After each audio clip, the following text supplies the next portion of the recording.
Hello and welcome to Football Talk by the Two Point Conversion. My name is Dylan Jackson. Today, I'm joined by Steve, our head of content at the Two Point Conversion. How you doing today, Steve? I'm doing well, man. Draft is coming about 2 weeks away. Excited, man. Ready to get out of rumor season and just get to the actual thing. Yeah, just over 2 weeks from the draft today. We're super excited about the content that we've got coming up. We have a massive, over 100-page draft guide coming out soon this week, potentially. We've got a ton of content on our website, like mock drafts, some positional rankings, some other articles as well. And be sure to check out our draft simulator as well and a big board builder as well to build your own draft board. But today we have a topic that I think is pretty interesting in kind of guessing which players in this year's NFL draft could go higher than expected. But before we get to that, I want to talk a little bit about the quarterback three conversation, right? So, a lot of draft season, we've kind of assumed that the top two guys is Cam Ward, Shedeur Sanders, and then I guess Jackson Dart after that is what most people would have, right? And some interesting news came early this week when it was announced that Jalen Milroe had accepted an invite to the NFL draft. And this is interesting because this year, of all years, the NFL is inviting 10 or less players to their green room. And Milroe is one. And it's not as if he's expected to go in the first round, at least up until that invite. So I kind of wanted to get your initial reaction to that news, as well as, do you think there is potential for Milroe to go in the first round? Yeah, I mean that's definitely an eyebrow raiser. I mean, like you said, with the amount of players, being a little lower than previous years, you would expect it to be, guys who have been kind of cemented in that top 15 range, top 20 at least. But I mean, I think there is an avenue for Milroe to kind of sneak in there, at least in the back end of the first round. I'd be pretty surprised if he came any earlier than I would probably say like Pittsburgh at 21 being like the first team that I think could realistically take him.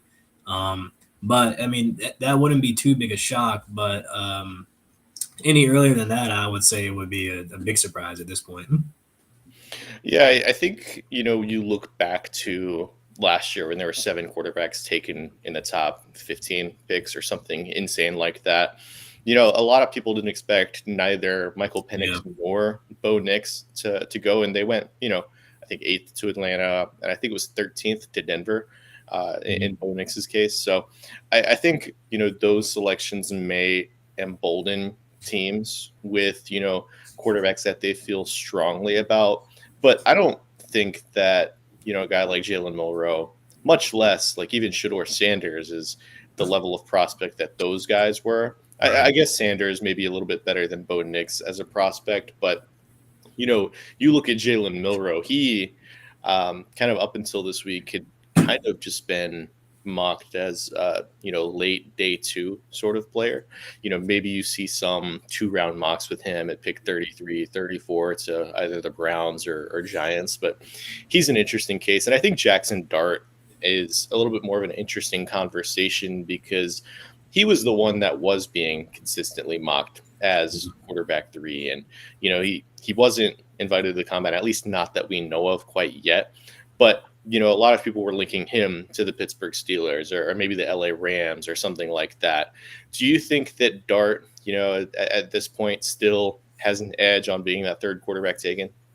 I mean that's what we have to believe if we're listening to the media, and all the intel that they've been getting. I mean, we've seen Dart name floating around in like top 10. So I mean, I think that would be like the expectation going in is that he would be quarterback three. But I think you could easily see a team buying into like Milroe's, rushing ability being kind of like a floor and being able to rely on that as he continues to develop as a passer, um, more so than they can Dart, turning coming in and being an immediate starter, at least a top 15 pick worthy kind of a guy. So I mean, I would still lean that way right now just because that's what they're telling us. But I think it would still be a shock. It would be interesting if we get to draft night night one. We're sitting there at pick 31, 32, and it's still only Shedeur Sanders and Cam Ward that have been taken up to that. Yeah. Because you have the Giants and Browns just kind of lurking there as the first 2 picks in the second round. So maybe we see one of those 2 teams come up. I think the Browns in particular are interesting if they end up going with Travis Hunter. Maybe they trade up to, the middle of the first round. I know Atlanta could use a few more picks. Maybe Seattle's interested in moving back, even though they already have a ton of day 2 picks. Maybe it's a situation like that where, the Browns come up, they take a guy like Shedeur Sanders, but it's hard in my head to justify using a first round pick on anybody that's not Cam Ward or Sanders. I think that at that point, you're really kind of up against it in terms of the talent to value ratio that you're going to get with any quarterback that's not those 2 guys. I think Dart, he's an interesting conversation if you're a team that's willing to maybe let him sit for a while. Maybe you're the Rams and, you want an eventual successor to Matt Stafford, right? I think that's an interesting conversation. But again, I'm still not convinced that a team that made the divisional round of the playoffs last year is going to want to spend their first round pick on a quarterback that frankly isn't really worth it at that spot. So do you have any thoughts on maybe Tyler Shuck? Maybe it's a guy like Will Howard, Kyle McCord. I think Shuck is the interesting one that people have been talking about just because of the rumored interest from the Cleveland Browns at pick 33 potentially. Yeah, Shuck's name has been floating around. I definitely get it. Probably not in the first round, but I see the vision with him. You got a big guy. That's standing is 6'5". He's got a strong live arm. He can really push it on the field, and he can make some plays, man. Like when he does get drafted, you'll see that throw against I think it was like Notre Dame when he's like falling back, side arms up to the back of the end zone. Like he can do some things, but I mean, obviously the big thing with him, he's gonna. I mean, what our guy Jacob keeps saying, 27 by training camp or something like that. So, I mean, he's been in college for an older guy. Yeah, 7 years. I think I saw that he backed up Justin Herbert, same recruiting class as Trevor Lawrence. Like, that's crazy. Yeah. So, I mean, for me, I feel like a guy like that, you kind of want to – I would take later in the draft, that mid-round range and, see if you have something there and try to develop him into something, see if he's got anything. But, in terms of these other guys, Will Howard, McCord, you've got listed here, I can't really see them, sneaking up into that QB3 range, at least at this stage. Yeah, if I had to put money on it, I'd probably say it's like 40-40 with Dart and Milroe, with the other 20% possibly being Tyler Shuck. I think Shuck is interesting as a prospect. I think he had a better 2024 than those other guys. But like you said, the age for him to be in the same recruiting class as players that are on their second NFL contract right now, that's nuts. I mean, that is like absurd kind of like how he is even eligible to play college football. Not even this past year, but like the years prior, as it kind of shows just the level of injuries that he dealt with over his time in college. So sure. I think he's interesting. Not somebody that I'd touch in the first round. Maybe if you're, middle in the second round, I could maybe justify it a little bit more. But again, I think that, once you get towards, pick 15, 16, 17, if those 2 quarterbacks, Sanders and Ward, are gone, it's a tough sell for really anybody in the first round. So with that, we'll move on to kind of players that we think could go higher than expected on draft night, and kind of continuing this quarterback conversation. We talked a little bit about Jalen Milroe, right? And you had him on your list, and he's a player that I think is really interesting because the physical traits are just incredible with Jalen Milroe. Right? Yeah. Like he is by far one of the best athletes we've ever seen at the quarterback position, like Justin Fields level athlete, right? Yep. And I think teams are really going to sell themselves on that because he has arm talent, he has speed. And I think the big thing for me with players like this, we see it with Justin Fields, right? When you have a certified just athlete at the quarterback position that can affect the run game in a certain way, it really gives your offense a floor in the rushing attack. Like I think with, guys like Anthony Richardson when you have guys like Justin Fields, those types of players, the floor of what you're going to get in your offense is naturally just going to be higher because of what they can give you in the run game. So I think that's an appealing part of Jalen Milroe with me is like if you drop him onto, I don't know, the Steelers, right? With Jalen Milroe, you have him. I don't know what they're going to do with their running back spot. I think they like Jalen Warren. I think they signed Kenneth Gainwell, if I'm not mistaken. Yeah, But that's right. you drop him into an offense run by Arthur Smith, and I think you're looking at a bare minimum like top 10 rushing offense in 2025, and I think that's going to have some appeal as a player that can have that type of floor, but also he's somebody that can really grow with a lot of the more technical aspects of playing quarterback. He's just a little bit unrefined. What are your kind of initial thoughts on Jalen Milroe?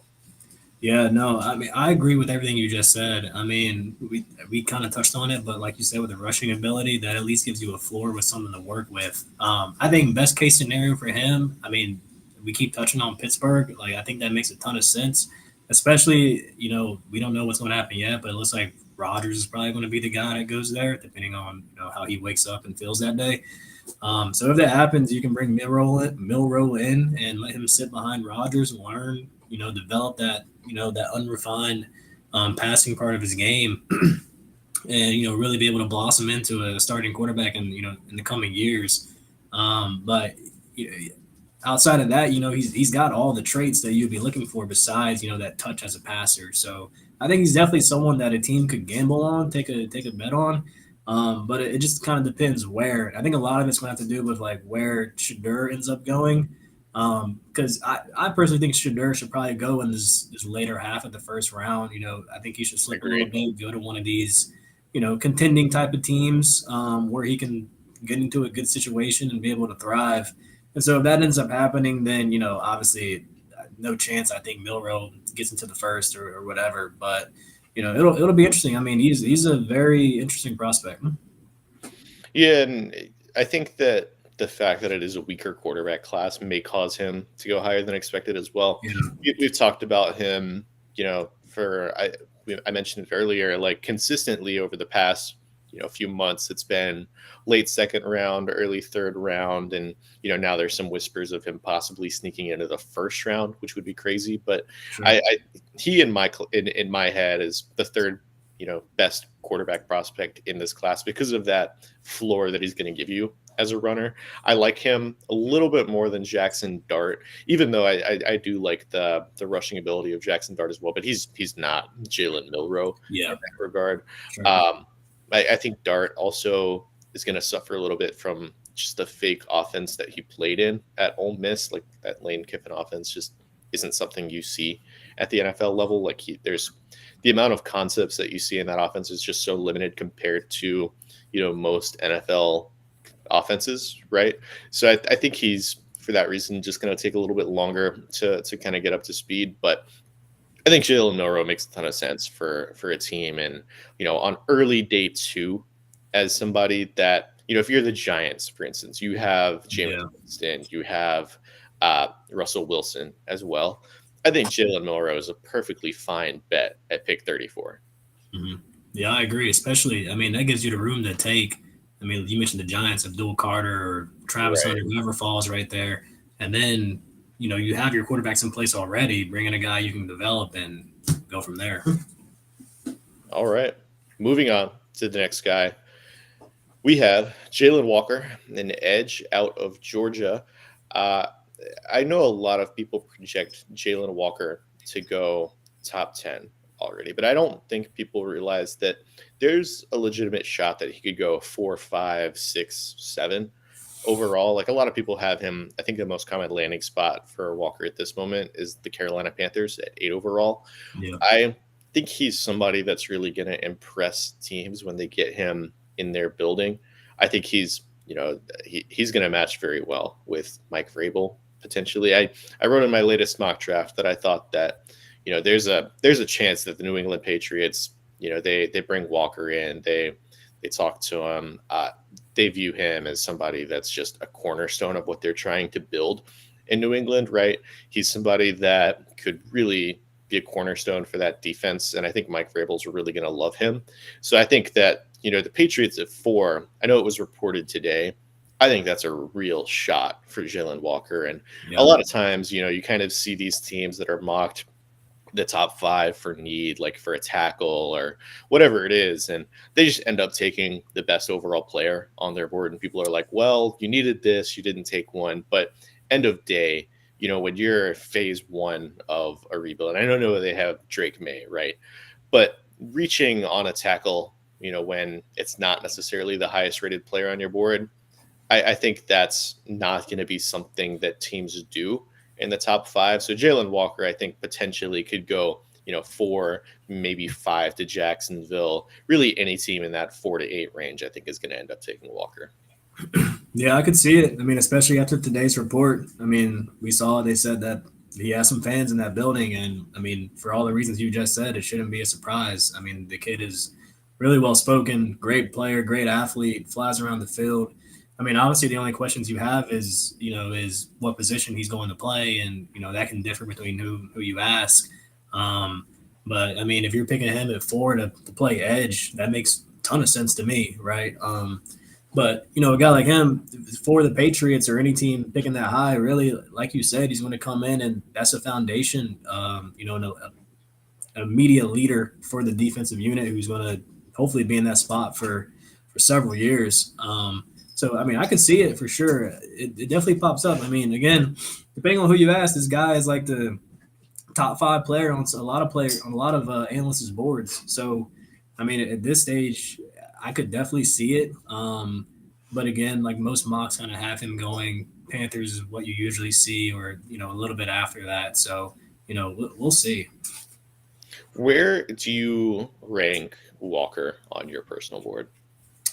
I think I have him top 10, closer to 10 than anything, but he's definitely floating around with these other guys who are, your Ted McMillans, your Tyler Warrens. I have him in that same kind of grading scale, basically.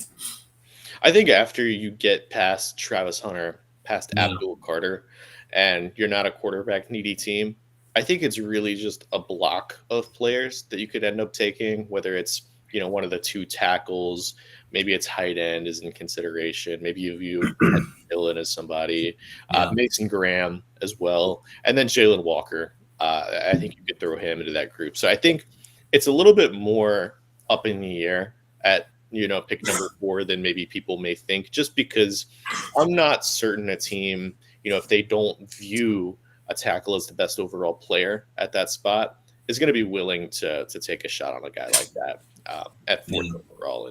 And Walker's a player that, I'm high on. I have him 10th overall on my board. I think he's just an electric edge rusher. Obviously, the length concerns are very real in my head. I don't think he's quite as good as an off-ball linebacker, but he's somebody that's just going to affect multiple levels of the defense from day one. And, you kind of see a lot of the character reports written about him where it's just he was kind of the guy in that locker room at Georgia. Granted, I mean, you kind of saw a lot of different things happening in that Georgia locker room, but he is one guy that, a lot of, like, Kirby Smart just has nothing but, high praise for the kind of character that he is. So I think that Walker is going to end up in, that 4 to 8 range, closer to 4 actually than 8. So I'm not convinced he makes it to the Panthers at 8 or after.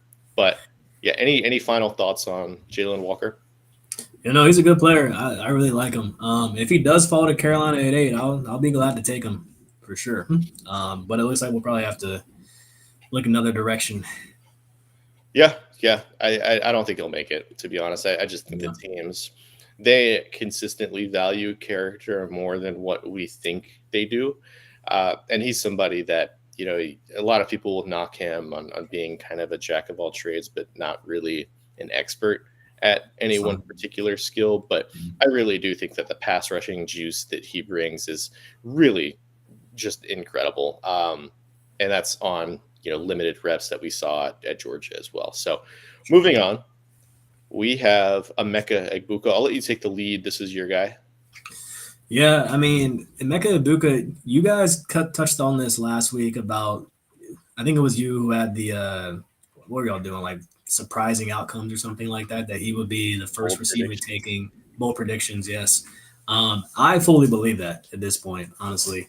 I was kind of thinking it, but the tape around Ted McMillan was so good that it's sort of just like, I couldn't see it happening. But I feel like receivers they kind of tend to slip sometimes. It depends on the year, depends on the prospect. Um, but Ibuka, I mean, like you guys were saying, he just does everything so well. And he immediately slots into pretty much every single team, and his role is there. It's clear. You know what he's going to do, and you know what he's going to bring. And he's that quarterback's best friend type of player. So I could definitely see a guy like him with the amount of production, the leadership, all the reps that he's had. I can see him, making some noise with a team, and that team buying in on him and just bringing him in to play his role. And he'll do it well. So I could for sure see that happening. I could see him going to the first receiver needy team. And then also, another point on this, the tight ends in this class, Warren and Loveland, are so good. It's going to create, some what do you say? Some competition for these receiving like draft picks, basically. I could see that happening. And so I could see, a scenario where, McMillan and Golden, they start slipping, and then all of a sudden Ibuka is the first receiver taken off the board, and it's like top 15 or something like that. Say like Chicago surprises all of us, and they want to pair him with alongside what's my guy's name from last year? Rome Odunze. Yep, Roman Duze with Caleb Williams. I could just see it happening. Yeah, I think that I talked about it a little bit last week, but a lot of times when you're looking at receiver prospects in the first round, it's not necessarily the number one guy that always gets taken first. I kind of want to remember back to, I can't remember if it was 2019 or 2020, when you had a group of CeeDee Lamb, Jerry Jeudy, Henry Ruggs kind of at the top of that, and then Justin Jefferson, Jalen Reagor. I think we're considered a tier after those top three at the time. And, looking back, I think it was Jerry Jeudy was kind of considered the number one wide receiver prospect in that draft. At least I think that's what most people had at the time. And I think CeeDee Lamb in most cases was number two, right? You saw Henry Ruggs go, I think maybe one or two picks before both of those guys. Mm-hmm. And it was because he fit the Raiders offense a little bit better than the other two players did. Ibuka, the way that I'd like to kind of describe his skill set is just least common denominator. Like he brings a type of, talent that a lot of teams are looking to add to their receiving room. Ted McMillan, quite frankly, just isn't a fit on every team. Same goes with Matthew Golden.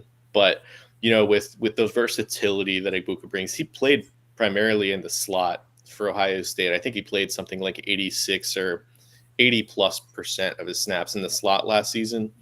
But really his best snaps came on the outside. Like he was most productive. I think it was almost 3-4 yards per route run from the outside, which is just incredibly impressive. So when you go down the list of, first round teams that need a receiver, you look at the Cardinals that could potentially pair him with his college teammate, right?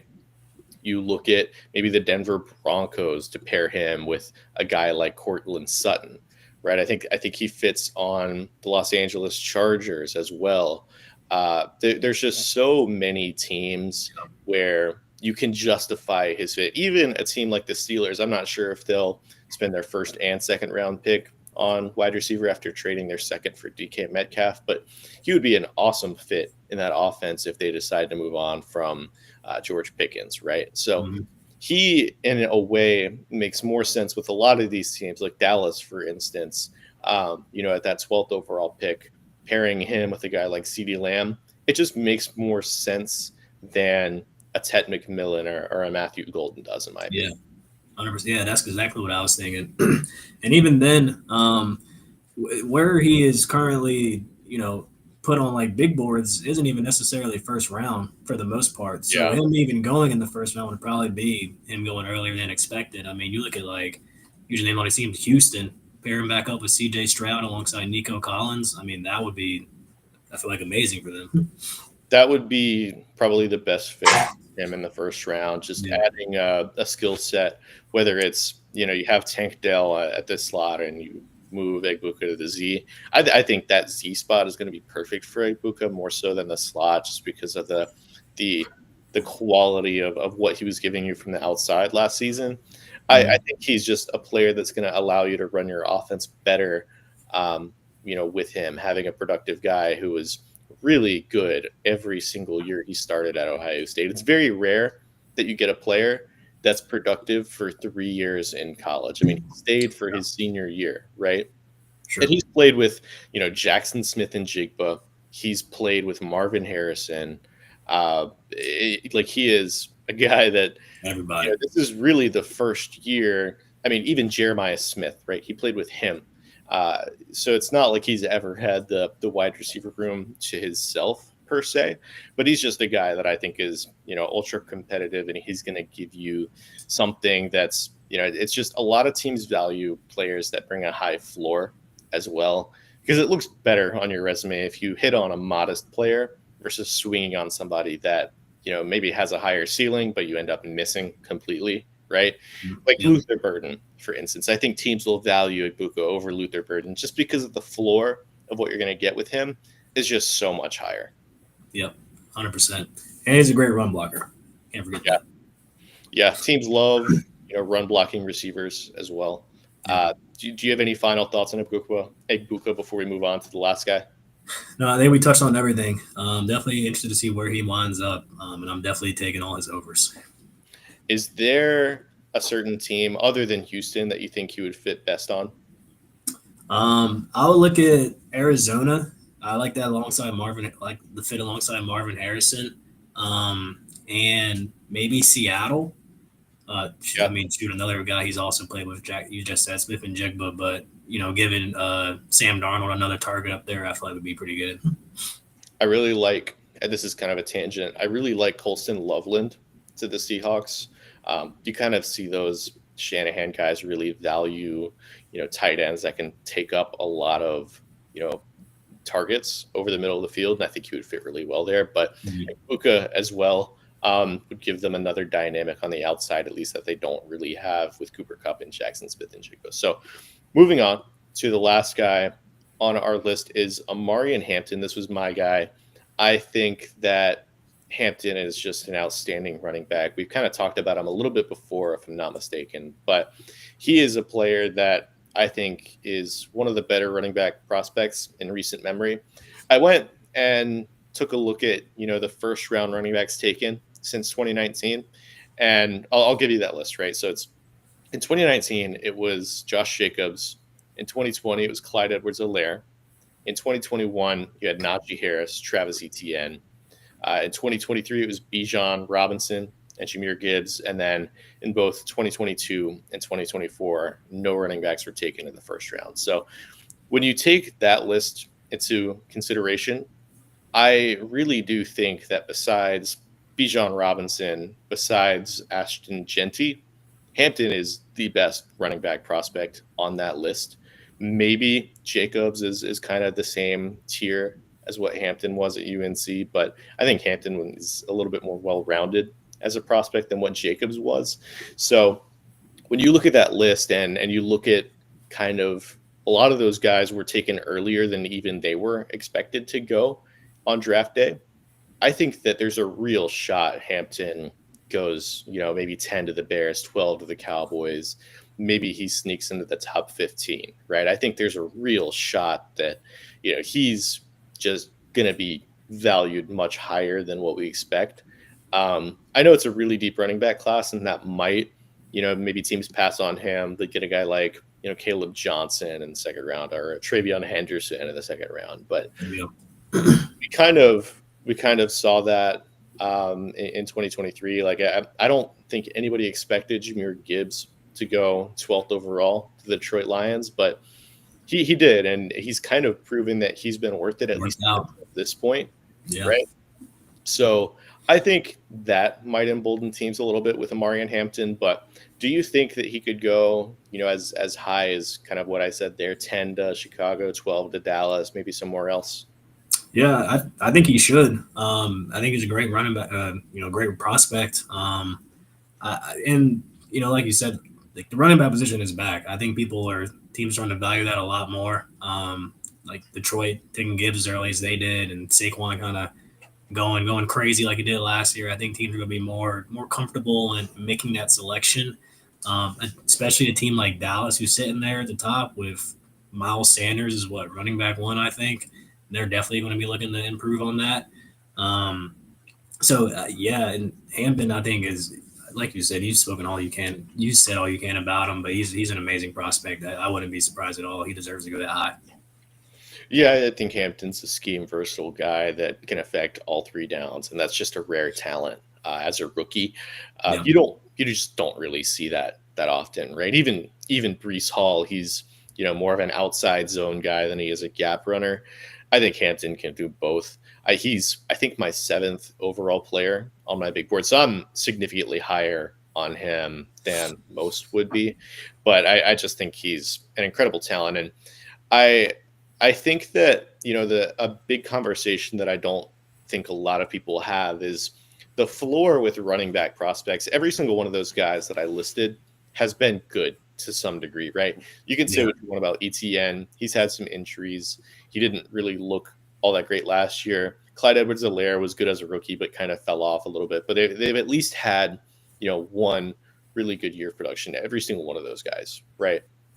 And I think when you're looking at the resumes of general managers, it's easy to say, oh, yeah, you could have taken a premium position at, pick 20 or whatever, right? You could take an offensive tackle, you could take an interior offensive lineman.